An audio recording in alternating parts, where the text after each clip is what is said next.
காலம் தன் சாட்டையை சுழற்றும் பொழுது அதன் சட்டையை வீருடன் பிடிப்பவன் மனிதன். அப்படி இலக்கின்றி திரியும் மனிதன் கூட இலக்கோடு வாழ தன்னுடைய ஒவ்வொரு நாளிலையும் எதிர்நீச்சல் போட்டுட்டு தான் இருக்கான். 19 வயசான என்ன மாதிரி ஒரு சொப்னாலி யாதவ்ன்றவங்க நீச்சல் மாரத்தான் போட்டியில் 30 கிலோமீட்டரை கடக்க அவங்களுக்கு வச்ச நேரம் எவ்வளவுனா 12 மணி நேரம். அந்த 12 மணி நேரத்துக்குள்ள கடந்து சாதனை புரியணும்னு அவங்க வாழ்க்கையில எதிர்நீச்சல் போட்ட வாச்சு தான் சிறு கடற்கண்ணின்ற பட்டத்தை வாங்கினாங்க. இவங்களுக்காச்சு இளம துடிப்பு வாலிபம் சரி எதிர்நீச்சல் போட்டாங்க. நம்ம ஐயாக்கு 80 வயசு. அந்த 80 வயசு ஆகுறப்பவும் ஒரே நாள்ல 23 நிகழ்ச்சிகளை செய்து சாதனை படைச்சிருக்காரு. இது 1958 தஞ்சை மாவட்டத்துல காலையில 7:30 மணிக்கு தொடங்கி இரவு 11 மணி முடிய நடந்ததையா. அது வேற யாரும் இல்ல, நம்ம சீர்திருத்த செம்மல் ஈரோட்டு சிங்கம் பெரியார், தந்தை பெரியார் தாங்க. வாழ்க்கை வேணும்னா அதுல நஷ்டங்கள் கஷ்டங்கள் போராட்டங்கள் எல்லாம் இருக்கத்தான் செய்யும். அதில் நீ எதிர்நீச்சல் போட்டாதான் நிலை பெற முடியும்.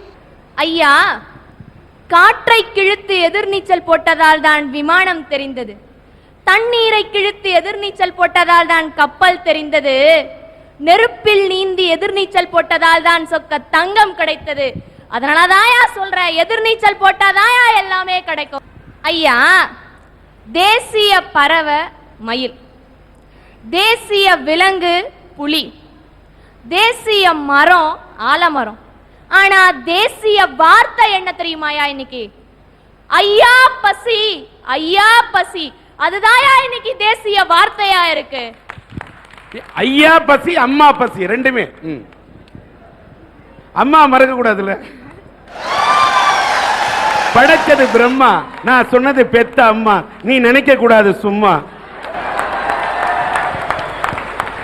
ஐயா, இந்தியாக்காரு வெளிநாட்டுக்கு போயிட்டு 5 வருஷம் கழிச்சு திரும்பி வராரு. அவரு அங்கேயும் அதே hi hello how are you, இங்க வந்தாலும் அதே ஹாய் ஹலோ ஹவ் ஆர் யூயா. எங்கேயாவது ஒரு நல்ல தமிழ் வார்த்தை, இனிமையான தமிழ் வார்த்தை காதுல விழாதான்னு பாக்குறாரு. திடீர்னு ஒரு வார்த்தை ஐயா பசி அம்மா பசினுது, அதே தேசிய வார்த்தை கேக்குது. திரும்பி பாக்குறாரு, ரோட்டோரத்துல பிச்சைக்காரையா, தட்ல தமிழ் இன்னைக்கு சில்லறையா சிரிச்சிட்டு இருக்குங்கய்யா. ஐயா, எங்க ஊருக்காரு சதீஷ்ன்றவர் புத்துக்கு பக்கத்துல ஒரு குடிசை கட்டி வாழ்ந்துட்டு வந்தார். அவரு பள்ளிக்கு போக சொல்ல கல்லூரிக்கு போக சொல்ல பாத்தீங்கன்னா அவர் ஆன்மீகத்துல ஈடுபாடு அதிகம். அதனால எலுமிச்சப்பழமோ வேப்பலையோ எடுத்துட்டு போவார். பாக்குறவங்க எல்லாம் கிண்டல் பண்ணாங்க, என்ன இந்த ஆள் எலுமிச்சப்பழையும் வேப்பலையும் தூக்கி நான் அலைஞ்சிட்டு இருக்கானே. ஆனா அவர் அப்பயும் மனசு கலங்கலையா, ஆன்மீகத்துல எதிர்நீச்சல் போட்டாரு. அந்த காலத்து மன்னர்கள்லாம் கற்கோயில் தான் கட்டினாரு. ஆனா இன்னைக்கு எங்க ஊர்ல ஒரு பொற்கோயில் கட்டி இருக்காரு பாருங்கய்யா. அதாவது நீ சொன்ன மாதிரி அவன் வயசுல மாப்பிள்ளையா அலையறான், ஆனா அந்த அம்மாவை நினைத்து வேப்பிலையோடு அடைந்த ஒரு வேதாந்தியாக நீங்கள் பார்க்கிறீர்கள். பரவாயில்ல ஐயா. அன்னைக்கு அவர் இருந்தது புத்து, அதையெல்லாம் தொட்டு பார்க்கவே பயப்பட்டாங்கய்யா. இன்னைக்கு அவர் கட்டின பொற்கோயில் எல்லாம் தொட்டு பார்க்க ஆசைப்படுறாங்க பாருங்கய்யா.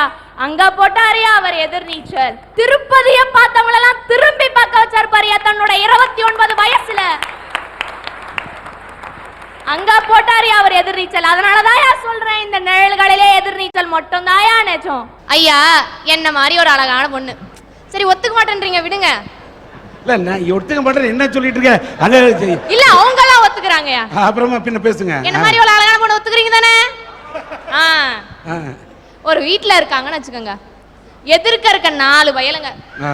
அந்த பொண்ணை மடக்காங்க என்னென்னலாம் எதிர்நீச்சல் போடுறாங்க பாருங்கயா. பல்லே வளர்க்க மாட்டான், அன்னைக்குதான் பல்ல வளர்க்கும். அந்த பொண்ணு பார்க்க குளிக்கவே மாட்டான், அன்னைக்குதான் குளிச்சுட்டு வருவான். ஆண்ட எழுத்தே தெரியாதியா, ஆக்ஸ்போர்ட் ஆங்கில புத்தகம் வச்சு மெத்த மேல அப்படியே ஒரு ரவுண்ட் வரும் அந்த பொண்ணு பாக்குற மாதிரி. அப்பவாது லைப்ரரி பக்கம் போறானேன்னு பாராட்டுமா.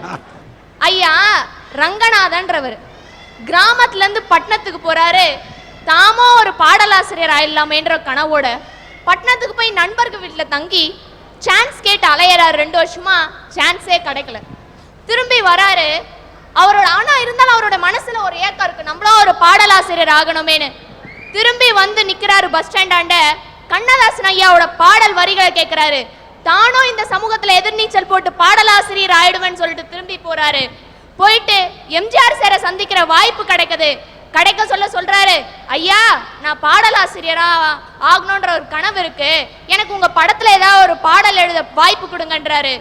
கண்ணதாசன் ஐயாவுக்கும் எம்ஜிஆர் சாருக்கும் அன்னைக்கு அப்ப சில கருத்து வேறுபாடுகள் இருந்தது. யாரை இவர் குருவா நினைச்சாரோ, யார் பாடலை கேட்டு இவர் பாடலாசிரியர் ஆகணும்னு நினைச்சாரோ, அவர் எழுத முடியாத படத்துக்கு உண்டான பாடலை இவர் எழுதினாரியா. அந்த படத்துல இவர் எழுதின எல்லா பாட்டும் இட்டாச்சு. அந்த ரங்கநாதன் யார் தெரியுமாயா? இன்னைக்கு வாழும் தலைமை கவிஞர்களுக்கெல்லாம் தலைவரா இருக்காரே வாலி, அவர்தாயா அன்றைய ரங்கநாதன். அவர் வாழ்வுல எதிர்நீச்சல் போட்டாருங்க ஐயா. ஐயா ஈரோடு பக்கத்துல இருக்க மாமரத்துப்பாளையம்ன்ற கிராமத்துல ஒரு பெண் இருந்தாங்க. அந்த பெண் வந்து மசாலா போடுற கம்பெனி ஆரம்பிச்சாங்க. அது குடிசை தொழிலா செஞ்சாங்க. உங்களுக்கே தெரியும் மசாலால என்ன வரும்னு. அந்த ஒரு பெண் ஆரம்பிச்சு எதிர்நீச்சல் போட்டாங்க. ஒருத்தர் 10 பேர் ஆனாங்க, 10 பேர் 50 பேர் ஆனாங்க, 50 பேர் இன்னைக்கு 500 பேரா நிக்கிறாங்கயா. அதனாலதான் அவங்களோட கம்பெனி இன்னைக்கு ஆலமரம் மாதிரி விருட்சமாய் நிக்குது. அதுல அவங்க இன்னைக்கு பல லட்சத்துக்கு அதிபதியா இருக்காங்க, பல விருதுகளை பெற்றிருக்காங்க. காரணம் அவங்க போட்ட எதிர்நீச்சல். அந்த பெண்மணி யார் தெரியுமாயா? இந்த ஊனமுற்றவர்களுக்கு எதிர்நீச்சல் போட சக்தியை தந்தாங்களே திருமதி சாந்தி துரைசாமி அவர்களையா. அவங்கெல்லாம் இன்னைக்கு சமுதாயத்துல வெற்றி பெற்றிருக்காங்கன்னா காரணம் அவங்க போட்ட எதிர்நீச்சல் தான்யா. தடைகளை தவிர்க்காதே, தகர்த்தி எறி. எதிர்நீச்சல் அடித்தால் நீ எதிர்நீச்சல் அடித்தால் எதிரானவை எல்லாம் ஏணியாக மாறி உன் சாதனையை அரங்கேற்ற துணை புரியும். ஐயா மெட்ராஸ்ல ஒரு ரிக்ஷா ஓட்டுறவர் இருந்தாரு. அவரோட குடும்பம் எப்படிப்பட்டது தெரியுமா? ரொம்ப ஏழ்மையான குடும்பம், சாப்பாட்டுக்கே வழி இல்லாத நிலைமை. அவருக்கு 3 பசங்க இருந்தாங்க. அந்த 3 பசங்கள்ல பொண்ணு மட்டும் என்ன நினைச்சா தெரியுமா? தன்னுடைய ஏழ்மையிலேயே நம்ம சாதிக்கணும் நினைச்சாயா. அங்க போட்ட அந்த பொண்ணு எதிர்நீச்சல் கேரம் விளையாட்டுல நம்ம நல்லா இருக்கிறதுனால இந்த துறையில சாதிக்கணும்னு நினைச்சாயா. அவங்க வீடு எப்படிப்பட்டது தெரியுமா? மாட்டு தொட்டி மாதிரி குட்டியா இருக்கும்யா. அந்த இடத்துல அவங்களுக்கு பிராக்டிஸ் பண்றதுக்கு கூட இடம் இருக்காது. அவங்க கேரம் பிராக்டிஸ் பண்ணும் போது இடம் இல்லாதனால அவங்க வீட்டுல அப்பா அம்மா தங்கச்சின்னு யாருமே தூங்க மாட்டாங்க. அவங்க பிராக்டிஸ் பண்ணி முடிச்ச பிறகுதான் தூங்குவாங்க. அப்படியெல்லாம் எதிர்நீச்சல் போட்டு இன்னைக்கு அமெரிக்கா, ஜப்பான், இங்கிலாந்து, தாய்லாந்து பல நாடுகளோட ஆடி தனியா ஆடி 30க்கு மேற்பட்ட தங்க பதக்கத்தையும் ஜோடியா ஆடி 200க்கு மேற்பட்ட தங்க பதக்கத்தையும் வாங்கி இன்னைக்கு கேரம் சாம்பியனா கலக்கிட்டு வராங்களே. உலகியா பலரோட மனசுல நிக்கிற இளவழகி. அவங்க வாழ்க்கைக்கு வெற்றிக்கு காரணம் என்னையா? அவங்க வாழ்க்கையில போட்ட எதிர்நீச்சல் தாயா காரணம். அதனாலதான் சொல்றேன், இந்த நெல்களிலேயே எதிர்நீச்சல் மட்டும்தான் நிஜம். அது கூட பரவாயில்ல. திருவள்ளூர் மாவட்டத்துல பேரம்பக்கம்ன்ற இடத்துல உமா மகேஸ்வரின்னு ஒரு பெண் இருக்காங்க. அவங்க வாழ்க்கையில போட்ட எதிர்நீச்சல் என்ன தெரியுமா? குழந்தையா இருக்கும் போதே போலியோவால் அட்டாக் ஆகி 2 கை 2 கால் வரலையா. இருந்தாலும் அவங்க வாழ்க்கையில தன்னம்பிக்கையை தளரவில்லை. தன்னோட காலாலே எழுதி பழகி MA எக்கனாமிக்ஸ் முடிச்சது மட்டும் இல்லாத இன்னைக்கு MPhil பட்டத்தையும் வாங்கி இந்த உலகத்துல சாதாரண 2 கை கால்கள் இயங்கக்கூடிய பெண்மணிகள் செய்யற எல்லா வேலையும் காலால செஞ்சு தன்னுடைய படிப்புக்கேற்ற அங்கீகாரம் இந்த உலகத்துல கிடைக்கலனாலும் தையல் தொழில் செஞ்சு காலாலே தையல் தொழில் செஞ்சு இன்னைக்கு வாழ்ந்துட்டு வராங்களே உமா மகேஸ்வரி. அவங்களோட வெற்றிக்கு காரணம் என்னையா? அவங்க வாழ்க்கையில போட்ட எதிர்நீச்சல் தான். அதனாலதான் சொல்றேன், இந்த நெல்களிலேயே எதிர்நீச்சல் மட்டும்தான் நிஜம். இவ்ளோ பேசுறியே, உன் வாழ்க்கையில நீ எதுக்காக எதிர்நீச்சல் போட்டேன்னு கேட்கலாயா? எதிர்நீச்சல் போட்டுக்கிட்டு இருக்க இன்னமும். எதுக்காக தெரியுமாயா? என்னுடைய படிப்புக்காக எதிர்நீச்சல் போட்டுக்கிட்டு இருக்கேன். எப்படி நீங்க கேட்கலாம். எங்க அப்பா ஒரு உன்னதமான குடிமகன். எப்படி தெரியுமா? டாஸ்மாக் கடைக்கு அளவு கூட துரோகம் நினைக்காத குடிமகன்யா. அதனால என் வாழ்க்கையில இன்னும் நான் எதிர்நீச்சல் போட்டுக்கிட்டு இருக்கேன். குழந்தையில இருந்தே படிக்க முடியாத சூழ்நிலை. யாருமே படிக்காத குடும்பத்துல பிறந்த எனக்கு படிக்கிறதுக்கு எத்தனை எதிர்ப்புகள் தெரியுமாயா? தந்தை தான் சரியில்லையே, வேலைக்கு அமைச்சிட்டு நீ வீட்டுல உட்காந்துருன்னு எங்க அம்மாவை எத்தனையோ சொந்தக்காரர்கள் சொன்னாலும் அந்த தந்தைக்கு நடுவுலயே என்ன எதிர்நீச்சல் போட்டு படிக்க வச்சுக்கிட்டு இருக்காங்க எங்க அம்மா. தென்னம் அழுதுகிட்டே ஸ்கூலுக்கு போவேன். காரணம் வீட்டுல பிரச்சனை, படிக்க முடியாத சூழ்நிலை. எத்தனை நாள் தெரியுமாயா? ஐயோ, நம்மளால நினைச்ச நேரத்துல படிக்க முடியலன்னு அழுதுருக்கையா. இருந்தாலும் என்னுடைய தன்னம்பிக்கையை தளர விடல. இந்த பல பிரச்சனைகளுக்கு நடுவில் படிச்சு 10th 420 மார்க் எடுத்தையா.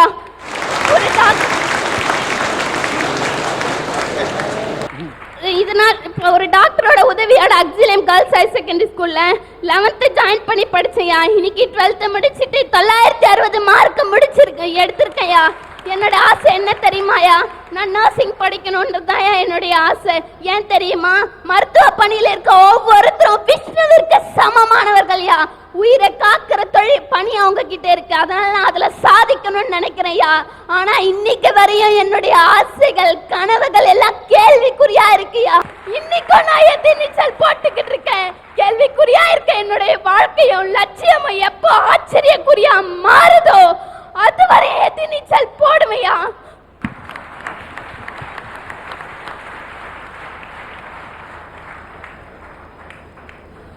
வாங்கய்யா, உங்க பேரு? ராமமுரளியும் உமாராணி அவர்களும் மனமும் வந்து இந்த பெண்ணின் படிப்பு செலவுக்காக 1000 ரூபாய் தருவா வந்து வாங்கிக்க. நன்றிமா, நீங்க வாழ்க.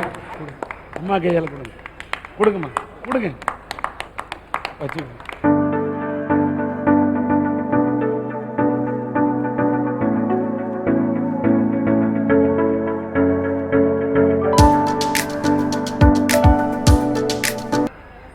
இந்த புனிதா அவர்கள் கண்ணீர் மல்க தான் நர்சிங் படிக்க வேண்டும் என்று ஒரு குடிகார தந்தை குடித்து விட்டு வந்து அடித்தாலும் நான் படிப்பேன், எதிர்நீச்சல் அடிப்பேன் என்று துடிப்போடு பேசி இந்த புனிதா அவர் நினைத்ததை போடிய நினைப்பு கேட்டபடி அவர் நர்சிங் படிப்பதற்கு அன்னை இந்திரா டிரஸ்டின் மூலமாக இந்த அன்னை உள்ளம் படைத்தவர் இவரை படிக்க வைக்கிறேன் என்பதை இந்த அரட்டை அரங்கத்தின் மூலம் பறைசாற்றி இருக்கிறார். இந்த தாய்க்கு எங்களுடைய மனமார்ந்த நன்றியை தெரிவித்துக் கொள்கிறோம். அந்த புனிதால் பேசும்போது ஒன்றை குறிப்பிட்டார். திருவள்ளூர் மாவட்டத்திலே பேரம்பாக்கம் என்ற ஊரிலே உமா மகேஸ்வரி என்று நினைக்கின்றேன். அந்த பெண் 5 வயதிலே போலியோ தாக்கப்பட்டு அவர் தன்னுடைய கைகளை இழந்தாலும் தன்னுடைய தன்னம்பிக்கை இழக்காமல் காலாலே எழுதி படித்து MA பிடித்து MPhil வரை முடித்து சாதனை படைத்திருக்கின்றார் என்று சொன்னார். அந்த உமா மகேஸ்வரியை அவர் வாழ்க்கையில் அடித்த எதிர்நீச்சலை அவர் சொன்னார். அந்த உமா மகேஸ்வரி அவர்களை மேடைக்கு அழைக்கின்றோம். போலியோவிலே பாதிக்கப்பட்டு கைகள் இல்லை, பாருங்கள், கைகளை இழந்திருக்கிறார். ஆனால் தன்னம்பிக்கை இழக்கவில்லை. காலாலே எழுதி படித்து MA படித்திருக்கிறார், MPhil முடித்திருக்கின்றார். இப்ப அரட்டை அரங்கத்திலே என்னுடைய நிலையை எடுத்து சொன்னால் மனம் இறங்கி கொடுப்பதற்கு எத்தனையோ நல்ல நெஞ்சங்கள் இருக்கிறது என்ற நம்பிக்கையில் உமா மகேஸ்வரி நல்ல வேலை வேண்டும் என்று இந்த பெண் இயங்குகிறார். இந்த அரட்டை அரங்கத்தை பார்க்கக்கூடிய, இதை தொலைக்காட்சியிலே இது ஒளிபரப்பாகின்ற போது பார்க்கக்கூடிய, உலகத்தின் மூளை முடுக்கெல்லாம் இருக்கக்கூடிய எங்கள் அரட்டை அரங்கத்தின் நேயர்கள் யாராக இருந்தாலும் எங்களிடத்தில் தொடர்பு கொண்டு இந்த தன்னம்பிக்கையில் எதிர்நீச்சல் அடிக்கும் இந்த உமா மகேஸ்வரி வாழ்க்கையிலே ஒரு மாற்றத்தை ஏற்படுத்தி தருவார்கள் என்ற நம்பிக்கையில் இதை இந்த மேடையிலே உங்கள் முன்னிலையில் வைக்கின்றேன். அடுத்து 7 வயசுல கரண்ட் ஷாக் அடிக்குது. இதே மாதிரி தன்னுடைய 2 கைகளையும் இழந்து விடுகிறார் சுஜாதா என்ற ஒரு பெண். மேடைக்கு அவரை அழைக்கின்றேன்.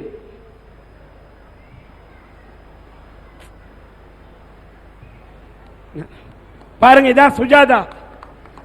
மின்சாரம் தாக்கிய காரணத்தால் தன் வாழ்க்கையில் தன்னுடைய கரங்களை இழந்திருக்கிறார், கைகளை இழந்தார். இவரும் தன்னம்பிக்கை இழக்கவில்லை. காலாலே எழுதியிருக்கிறார், படித்திருக்கிறார்.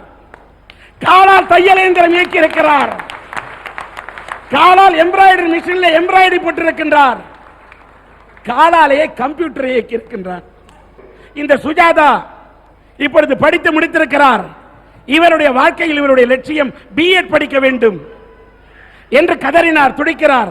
உடனே திருவாரூரில் இருக்கக்கூடிய பாரத் கல்வியல் கல்லூரியிலே கதிரவன் என்ற ஒரு நல்ல நெஞ்சம் படைத்தவரிடத்தில் எங்களுடைய சன் டிவியினுடைய அரட்டை அரங்கத்தின் சார்பில் தொடர்பு கொண்டும் உடனே இப்படிப்பட்ட தன்னம்பிக்கை நிறைந்த இந்த சுஜாதாவுக்கு அந்த கல்வியல் கல்லூரியிலே B.Ed படிப்பதற்கு நாங்கள் இடத்தை இலவசமாக தருகிறோம் என்று கதிரவன் சொன்னார்.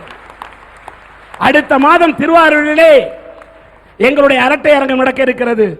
அந்த அரட்டை அரங்கத்திலே இந்த பெண்ணுக்கு அந்த கல்லூரியிலே நாங்கள் நிச்சயமாக அந்த இடத்தை பெற்று தருவோம் என்பதை சன் டிவியுடைய அரட்டை அரங்கத்தின் முன்னிலையிலே தெரிவிப்பதில் மகிழ்ச்சி அடைகின்றோம். சுவாமி விவேகானந்தா அறக்கட்டளையை சார்ந்த ராஜேந்திரன் என்ற இந்த பெயர் கொண்டவர் இந்த 2 பெண்களுக்காகவும் 2500 ரூபாயை கொடுத்திருக்கிறார். இருவருக்கும் இதை பிரித்து கொடுக்கும்படி சொல்கிறார். நன்றி, வணக்கம். உமா மகேஸ்வரி சொல்லுகிறார், படிக்க இருக்கக்கூடிய சுஜாதாவுக்கு இந்த 2500 கொடுக்க வேண்டும் என்று. ஒரு MA MPhil படித்தவராக வாழ்க்கையில்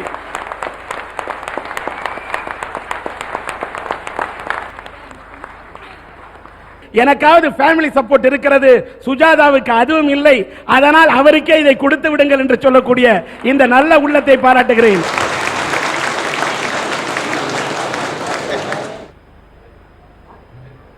கலைமகள் இளங்கோ 2 பேருக்கும் 2 தையல் எந்திரத்தை தருகிறார்.